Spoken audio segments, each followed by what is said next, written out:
आज अपने कानों में ईयरफोन डाल लो, अपनी धड़कनों को यहीं थाम लो। जो भी काम कर रहे हो अब छोड़ दो।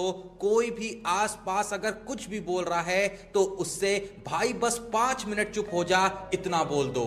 अगर खड़े हो तो बैठ जाओ। आस पास तुम्हारे थोड़ा सा भी शोर है तो वीडियो यहीं पे रोक दो और इंतजार करो किसी शांत जगह पे पहुंचने का, क्योंकि एक पल के लिए भी मैं नहीं चाहता कि तुम इस वीडियो को देखते वक्त अपना मन कहीं और लगाओ। क्योंकि ये वीडियो नहीं, दिल की भावनाएं हैं, वो भावनाएं जिनका बाहर आने का वक्त आ गया है। असली सत्य आखिर क्या है, तुम्हें ये बताने का वक्त आ गया है। आज आओ तुम्हें एक लंबे सफर पे लेके जाते हैं। रोहित शर्मा को तो तुम जानते ही होगे, लेकिन आज तुम्हें असली हिटमैन से मिलवाते हैं। कल एक 8 साल का बच्चा मेरे पास आया जिसने शायद हाल ही में क्रिकेट देखना शुरू करा होगा। वो बोला कि भैया ये रोहित शर्मा से रन वन तो पड़ते नहीं, फिर ये खेल क्यों रहा है? थोड़े रन मारता है और आउट हो जाता है और ऊपर से कप्तान भी बना दिए हैं। बेचारा वो बच्चा नादान था, 1-2 साल पहले ही क्रिकेट देखना शुरू किया था ना, तो बेचारा सच से अनजान था। अब क्या बताऊं उसे रोहित शर्मा क्या था, कैसे बताऊं उसे रोहित शर्मा कौन था। बताने को शब्दों में बता सकता था, लेकिन मन में यही सवाल उठा कि क्या सच में मैं शब्दों में बता सकता था? क्योंकि शब्दों से तो सिर्फ बातें प्रकट होती हैं, इमोशंस थोड़ी। तो मैंने उस बच्चे से बड़े ही प्यार से कहा, आओ बैठो, क्योंकि इस सफर पे खड़े खड़े जाना थोड़ा मुश्किल होगा। जब मुखातिब होगे उसके सच से तो उसे पचा पाना भी थोड़ा मुश्किल होगा। तो यहां से मैं उसके मन से कई पर्दों को उठाने वाला था। जो दिखता है जरूरी नहीं कि वही सच हो, ये बताने वाला था। तो सुनो बेटा, आज क्रिकेट को देखने वाले किसी भी इंसान से पूछोगे ना कि पिछले कुछ सालों में क्रिकेट पे किसने रूल किया, नाम एक ही सुनने मिलेगा, विराट कोहली।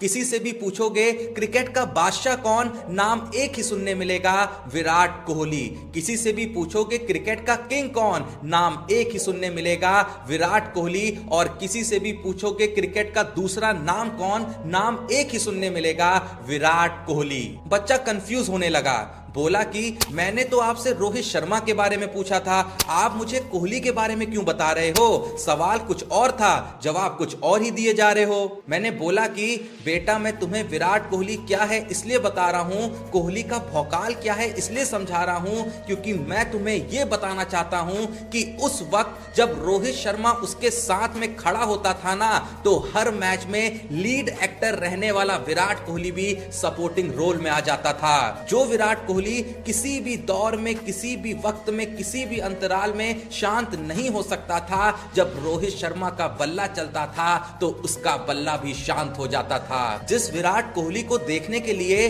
बड़े से बड़ा सेलिब्रिटी भी एक फैन बन जाता था, वही विराट कोहली रोहित शर्मा को खेलता देख रनिंग एंड पे खड़े खड़े उसका दीवाना बन जाता था। अरे दुनिया के बाकी बैट्समैनों ने तो बॉलरों की हिम्मत तोड़ी होगी, कॉन्फिडेंस तोड़ा होगा, लेकिन रोहित शर्मा बॉलर की आत्मा तोड़ देता था। खौफ कुछ ऐसा था कि बॉलर कहते थे रोहित भाई अब बस भी करो। बेटा दुनिया का ऐसा कोई अपोजिशन नहीं जिसने बेबस होके मन ही मन ये ना कहा हो कि रोहित भाई कितना मारोगे, भगवान से तो डरो। जब क्रिकेट के भगवान सचिन तेंदुलकर ने पहली बार दोहरा शतक मारा था ना, तो एक आवाज मार्केट में चली कि अब ऐसा कोई नहीं कर पाएगा। बात सही थी भाई, 50 ओवर के मैच में एक बंदा अकेले दोहरा शतक मार दे, ऐसा कौन ही कर पाएगा। लेकिन इसी रोहित शर्मा ने 3-3 दोहरे शतक जड़ इस सोच का पलटवार कर दिया।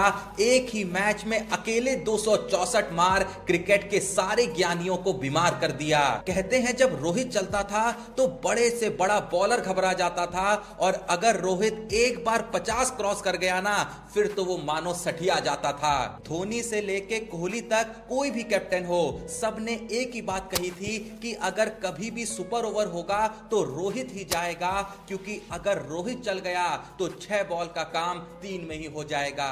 अरे विराट कोहली, MS धोनी तो मैच विनर हैं ही, ये सारा जमाना जानता था, लेकिन रोहित का बल्ला मैच खत्म होने से पहले ही मैच को खत्म कराता था। जिसने भी रोहित को देखा तो किसी ने कहा कि ये अगला सहवाग बनेगा, किसी ने कहा ये अगला गिलक्रिस्ट बनेगा, तो किसी ने कहा